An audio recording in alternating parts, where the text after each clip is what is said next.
Another thing we're going to do before we put this cape on our form is we're going to build up the ear bases. So what I'm going to do, I like to put clay in here and build up the swell at the base of these ears before I put it on my form. So I just get a good,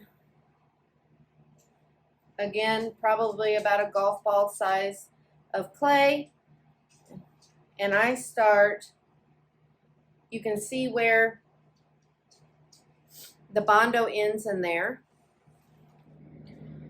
You can see the Bondo and the base of this ear. So what I'm going to do is I'm just going to start building my clay up around the base of this ear and pull that skin up around it and make sure I'm tucking and packing that clay in tight in there in that loose skin. And you can see where that swell starts forming around the base of that ear.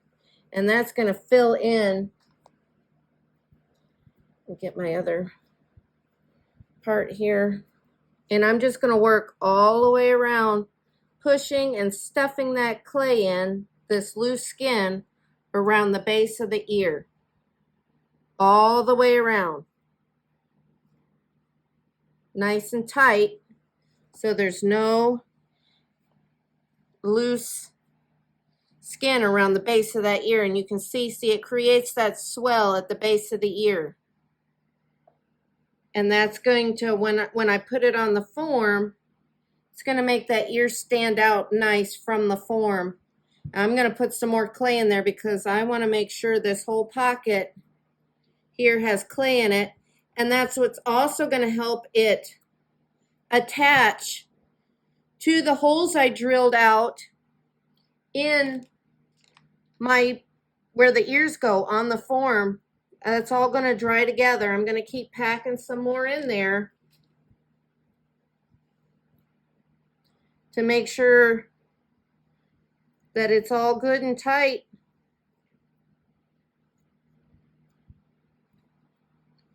And filled up in that area of the base of the ear.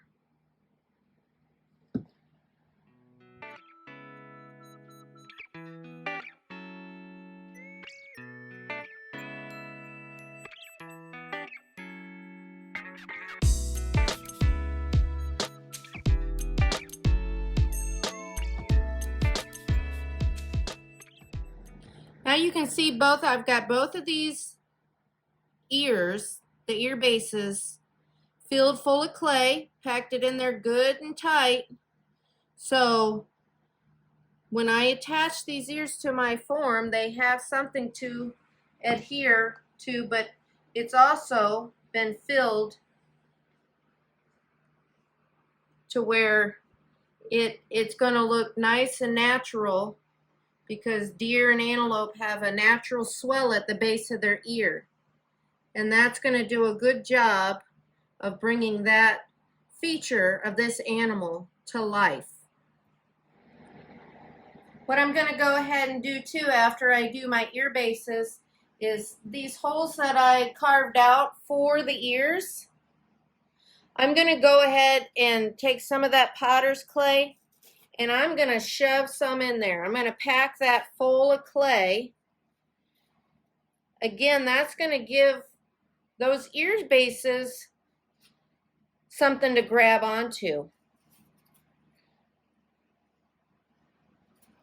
And as this clay is drying over the next couple days, it's going to give me time to adjust those ears in whatever position that I want them in as this clay starts to dry slowly.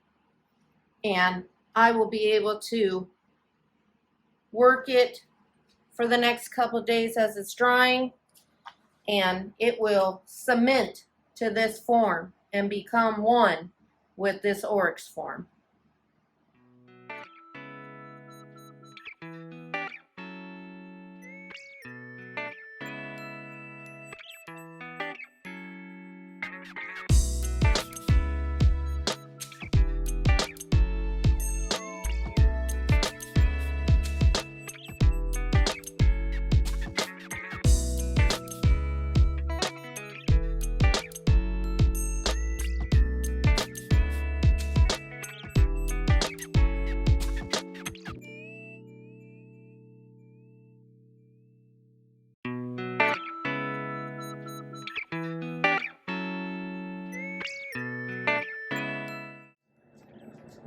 Thank you for watching us here at K&C Taxidermy. Remember to like and subscribe us here on YouTube and join us next time for our latest creation.